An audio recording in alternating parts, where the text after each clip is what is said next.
Welcome to this new Tech Captains podcast. I'm Ron, and today with Gareth, we're honored to host Rui Ribeiro, the visionary co-founder and CEO of Jscrambler, a pioneer in client-side protection and compliance. Jscrambler stands out for blending advanced JavaScript obfuscation with third-party tag protection, offering a comprehensive defense against online threats and ensuring compliance with the latest standards, which I'm not naming here for ease. The solutions that you've developed, Rui, like code integrity and web page integrity, are trusted today by Fortune 500 companies, online retailers, and financial institutions globally. So I guess, Rui, let's delve into what you've done redefining web security.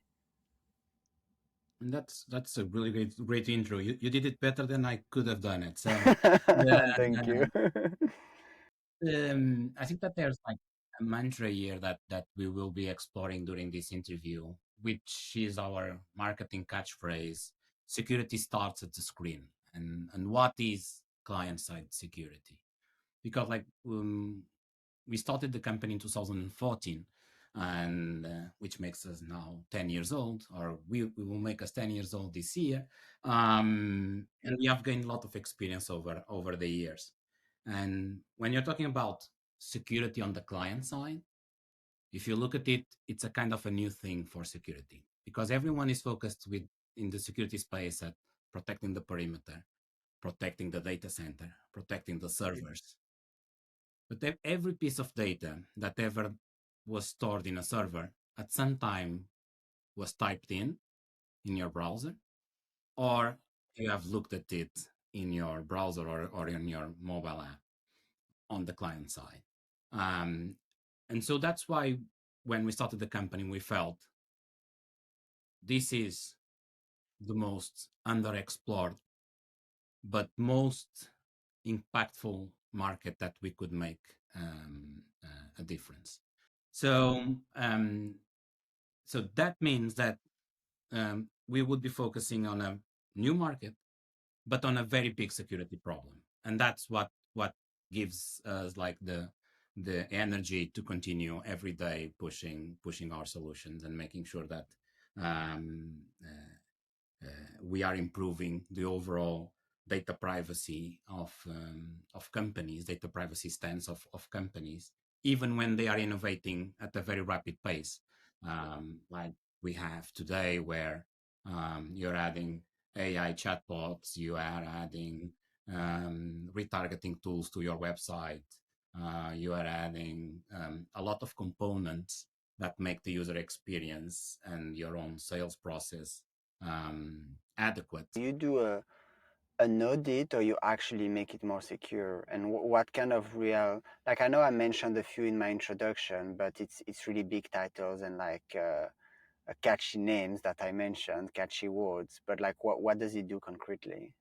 What does it do? So we are there on the web page, and let's go technical. We are there on the web page. We are making sure that every Yeah. third party that is there, which is normally JavaScript, and but they also are called tags or pixels, that none of them are misbehaving, that Mm-hmm. none of them are accessing user data that they shouldn't be accessing to do their job. And by user data, it ranges from credit card information, so stopping attacks that steal credit cards, um, and, but also like simpler user privacy, like social security numbers, um, uh, whatever is considered as the private information of that website, which is slightly different if we're talking on a bank, on an e-commerce site, or on a hospital page. But the basic idea is sandbox each of these third-party providers, make sure that they only have access to the information that they need to do their work and nothing else. I see. And it's something that's incredibly complex to do because the browsers don't have that capability. Today, when a browser is rendering a web page, basically everyone that's there can do everything that they want. I'm oversimplifying, but it's almost um, um, like this. So this would mean that an AI, a chat application can have access to your credit card information or to your social security number, which is not the objective Yeah. when they put it there. Or a video player that's being brought in by some third party will be able to access email or password information. They shouldn't, and they aren't by default, but they could, and that's what where we go there. So we not only monitor, but we are also able to enforce those behaviors. I read about that feature of yours to restrict the third-party libraries to only the data they need.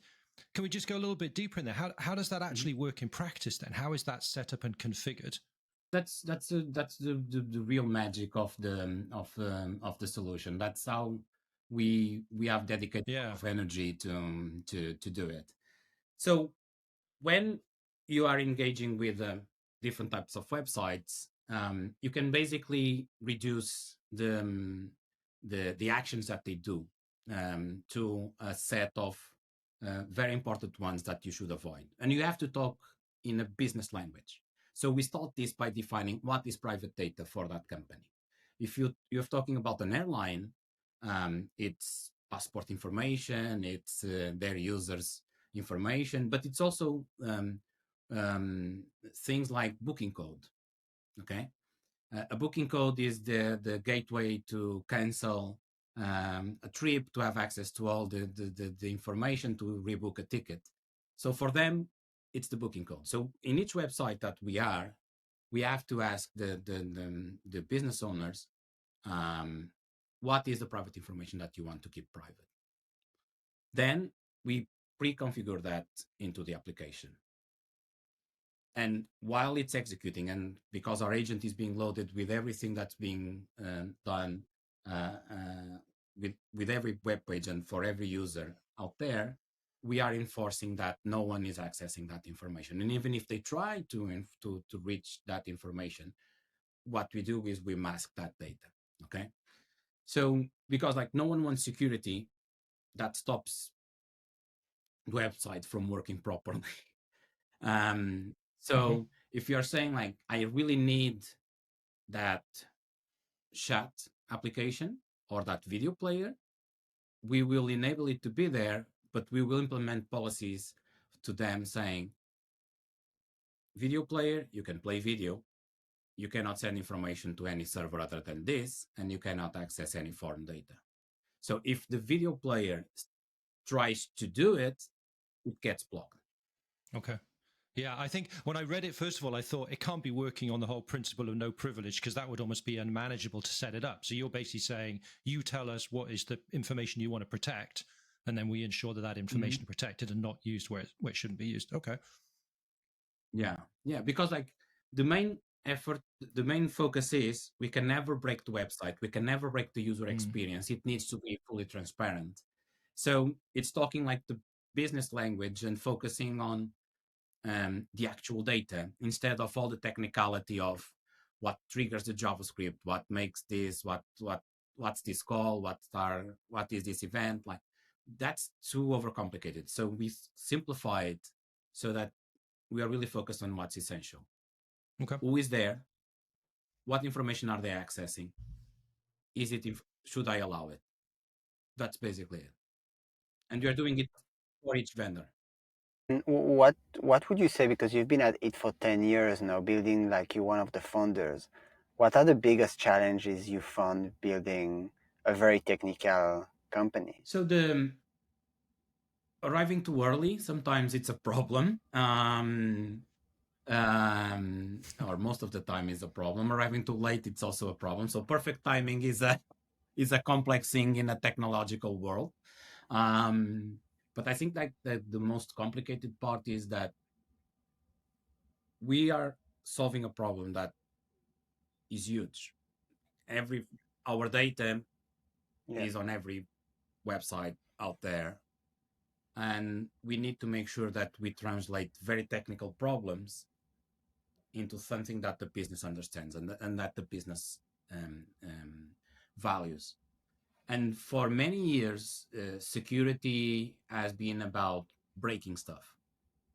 So the big stars in security are the ones that hacked something, not the ones that protected, that built a system that was more resilient than someone else. So I think that we are still waiting for the maturity of this space to be very focused on how security can drive value for the company instead of how security is showing that we are vulnerable. That's not the objective here. Our objective as a company that's delivering security product is making sure that our customers, they are still using third parties. They are still using the best video player, the best chat application, the best monitoring and tracking for their users, and they are doing it, but they are doing it in a safe and controlled way, so that they are not exposing their business later on to problems with compliance and with data leakages to third parties that shouldn't be happening. And an interesting fact that I have discovered over the time of 10 years is that for every attack that I find 100 problems caused by misconfigurations or problems with updates and stuff like that all of a sudden are sending data where they shouldn't be sending. I'm going to give you a simple or an example. Maybe it's not that simple. Every site out there has a user tracking tool that is meant to see where you are clicking, where are the hotspots, where the customers are leaving. If that tool tries to record the session of every user, if that tool is not correctly configured, if you don't say to it on the checkout page, do not access credit card information, by default, it will start collecting credit card information because it was designed to collect the full user experience and even play you back the full user experience. Yeah. So you can't imagine how many times I have seen these tools not being configured properly, or they were configured properly one time in life, but then all of a sudden some update broke it. And then you are sending credit card information to someone else, which is not someone that should have your user's credit card information. So it's this type of continuous process that we want to control. Like the website is a very volatile experience. It changes for every user that you have in some cases. Like I'm in Portugal, you are in a different region, I'm using a MacBook, you can be using a Windows or a mobile device. The set of JavaScript that's going to be loaded for you is going to be different than me. And we are both doing the same thing and purchasing the same product. So it's a very complex problem to solve without tooling. And that's why we find that we find it so interesting, and we find that we are kind of enablers for the business to move faster, to move in a more way, while using the best of breed technologies that they need to use to build their websites. And what's the tech stack to build that? I mean, I'm sure you have a lot of like TypeScript, JavaScript, etc., but you probably have a lot in the background also. A few years back, we made a decision to be like a full JavaScript company, like from back end to front end, which made sense because the first product that we launched was a JavaScript obfuscation, JavaScript protection tool. And so we kind of built our stack around JavaScript. Like that was the main objective. Of course, there are things that are not JavaScript, like servers and stuff like that, operating systems, then those are not built like that. But from the perspective of stuff that we build, everything is JavaScript. So Node, whatever is the best solution that exists in JavaScript that we can deploy. And of course, it's also protected by us. Which is a kind of process. I mean, I would have been really shocked. I would have been really shocked if you'd said, "Oh no, we're running, PHP on the back end or something like that." You guys are JavaScript through and through, which makes a lot of sense. So one of the things I was thinking as well, and I'm sure anybody listening to this, or anybody who's looking to use your tool, they're going to be thinking, well, what's the performance going to be like? Every company I've worked at that's had a major public-facing web presence, my last company, for instance, we were very, very focused on, page rendering. Can we get everything on the page in 2 seconds, 3 seconds?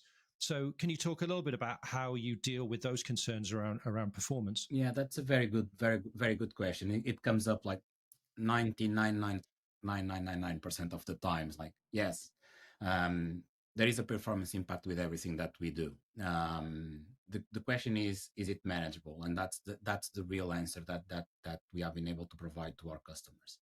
So first, like all of the things that we do in terms of monitoring, they are asynchronous and they are delayed.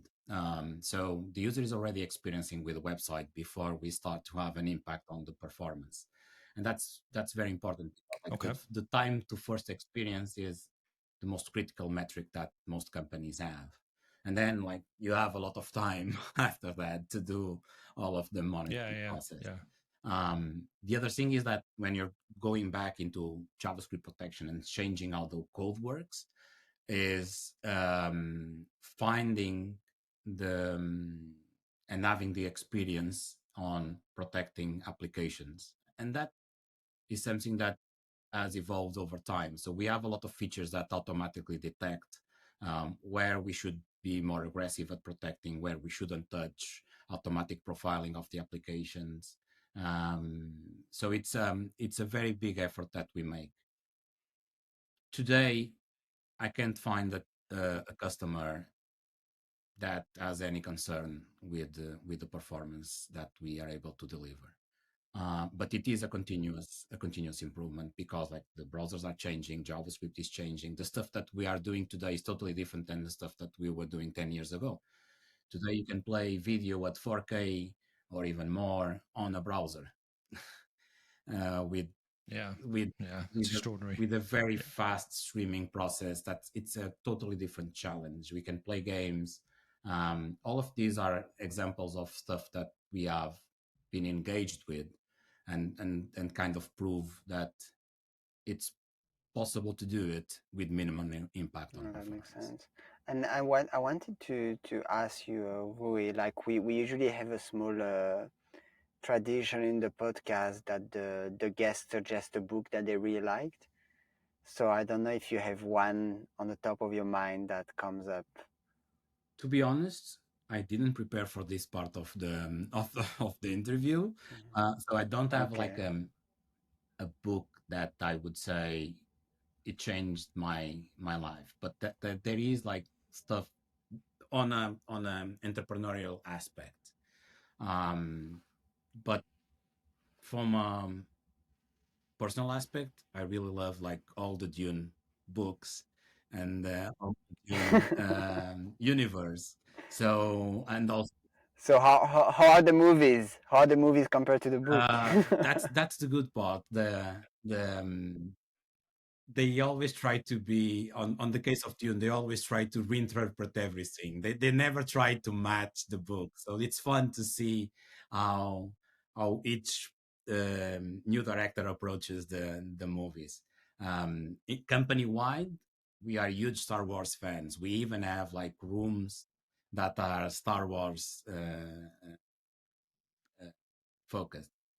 So it's on my free time. It's mainly sci-fi that I read, not more. So do the Star Wars room make people come to the office more than work remotely? No, but it makes it more fun when we are in a meeting, looking on the background, and you are seeing Tatooine or some other location that comes from the Star Wars set. Yeah. But you know what I would say, right? If you one book, if you haven't read it, I can recommend, being the business that you're in. Have you read the book about Stuxnet? The development of the software to break the Iranian centrifuge process. It's called Countdown to Zero Day. That's an amazing book. No, I highly recommend it. Yeah, it's a fantastic book. I'm going to put it on my list for sure. Well, but remember, like when we are in the industry, we kind of see the real stuff a lot of time. So and we are able to talk with the people that did it. So sometimes the books or the films on hackers and stuff like that, they kind of take away all the magic that that you already have from your day-to-day life. I mean, well, that book actually is it's really, I mean, it's very, very good. I really enjoyed it. So actually then just to continue that, your tool covers a lot of areas of threat. And as you said, it's a very evolving landscape, right? Are you able to give any insight on where you see the growing focus at the moment? Where are more threats tending to come from? Is it around third-party libraries? I mean, where are you seeing things from your point of view? So we have evolved a lot in terms of identifying the supply chain of what you are building. What we are lacking in terms of overall industry, and that's where Jscrambler comes in, is at runtime. When the user is engaging with your application, what is being loaded? What is it doing there? Does this have an impact for my business? That's the black hole that we have in terms of information as a company.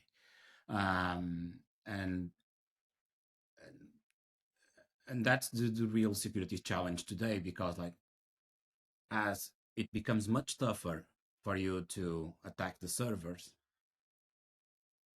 the attackers are moving into the easiest path. And attackers, governments, like, and today today is not the guy in the basement that is preparing these type of things. It's a lot more organized, and a lot more money is being put into this whole security industry, from the good side and from the bad side. So if you look at it, like, there are certain elements that are in every web page, or that can be added to every web page. Like Google Tag Manager, Google Pixel, Facebook Pixel, a lot of third-party tools that enhance the experience or improve the business capability. When you engage with a website, it's on average 60 vendors, so 60 different companies that are there. Wow. That's a very big, complex problem. We have the problem with on average is that we have seen companies go to 200 third parties there, and some that are below at 15 or 20. But any of these numbers is very scary. Like when I'm typing my credit card, or when I'm booking an appointment at my doctor and I'm giving some private information about my health, there's like 15 people that could be looking at that data. That makes no sense to me. It has always been a problem of the industry, but we have built the web on top of like progressive improvements. So there's a lot of legacy stuff. There's a lot of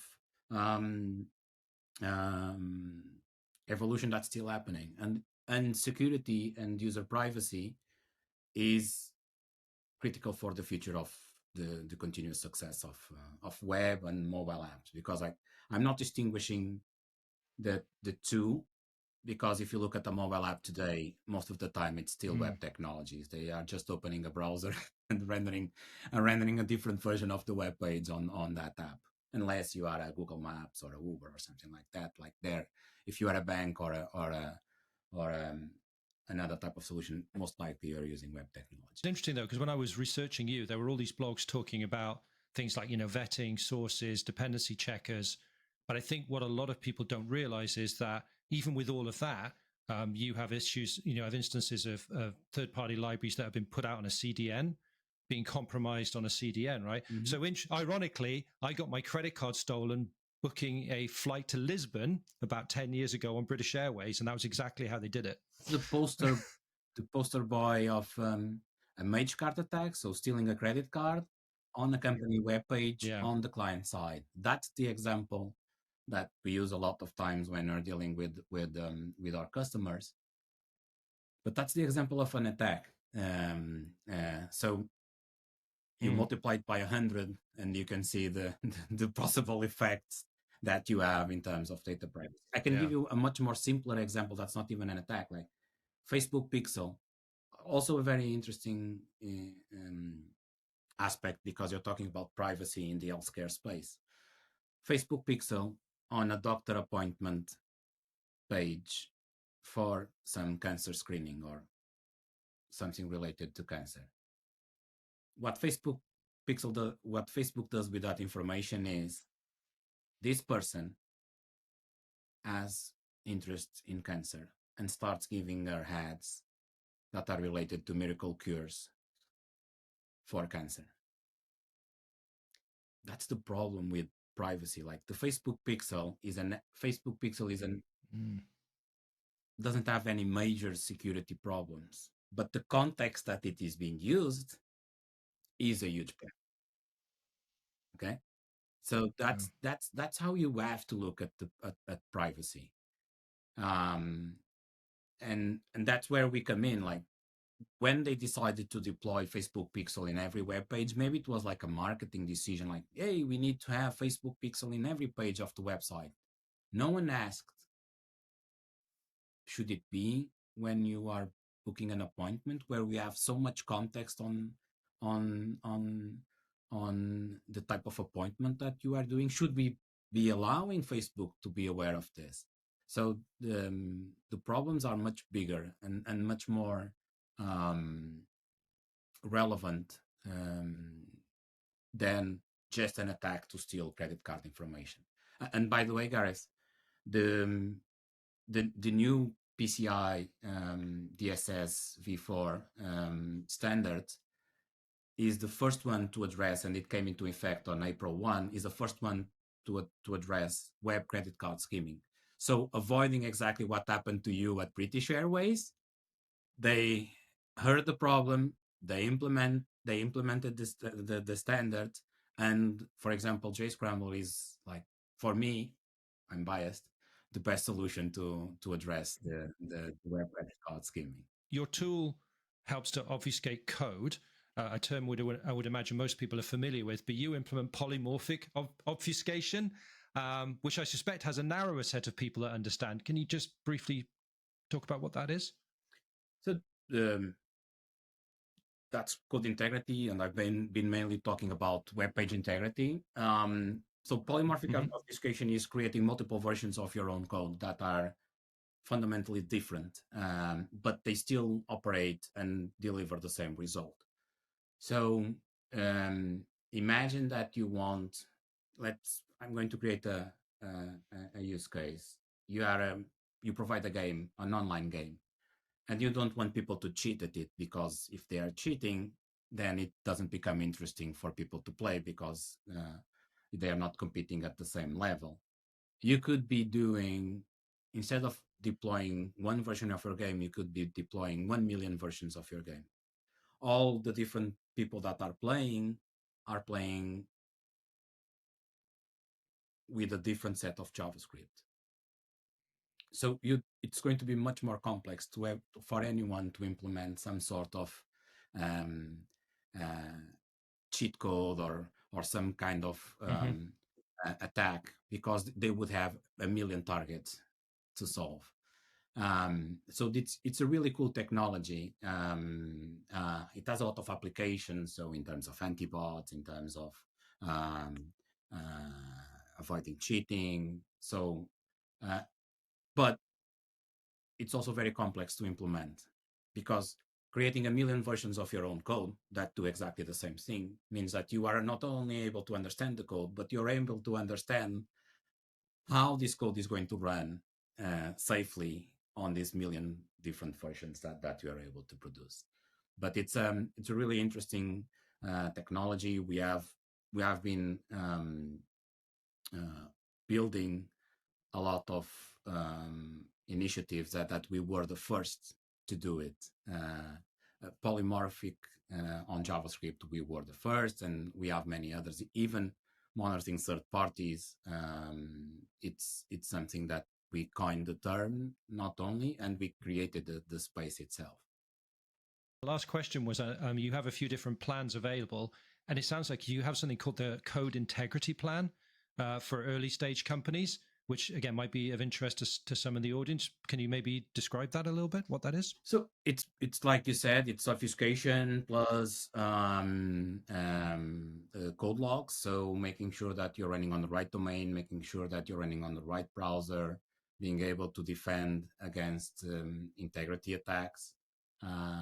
So it's a set of protections that allow you to protect your code and deploy it safely on an unsafe environment, such as a browser. We also have web page integrity, and web page integrity is focused on extending this level of protection to all the third parties. So making sure that when your app is running, your code is safe, but your application is also safe from all the third parties that could be interacting with your user data and with your own company data on the client side. So if you look at it, it depends on where the company wants to start and what's the focus for the company in terms of problems that they need to solve. But we are able to provide the full spectrum of solutions for you to be able to deliver a safe client-side experience to your users. Okay. And is that, and but for these, is that a reduced cost, or is there some kind of free element for real small companies, or for startups? We have Code Integrity for Startups, which is a special type of license that we provide for startups to help them in their initial process, which is much cheaper than the full enterprise solution. Okay. But there's a thing that I wanted to explain, that we're not providing tools, we're providing like the full service. Because like the expertise that we have, the experience that we have, we never see that the customer has take the tool, use it. We always provide the assistance for them to use it properly, with real humans that are engaging and talking with the companies about what problem they want to solve, what is the concern that they need to address. And this is kind of very important because it creates a feedback loop into the products themselves. When we started, we just focused on let's protect the JavaScript code. And then we understood like the JavaScript code is a problem that we needed to solve. But then we have all these third parties that are there. If we are not addressing them, if we're not monitoring, if we're not able to enforce the behaviors, if we're not able to sandbox them, then you're not providing the full solution. That's how we have continuously expanded our product portfolio to make sure that we are really able to cover the security at the client. That makes sense. I mean, on this, we will conclude today's podcast. So, Rui, thank you very much for joining us. Thank you. It was my pleasure. Thanks, Rui. Thank you. And for everybody listening, we will be back in 2 weeks. Bye-bye.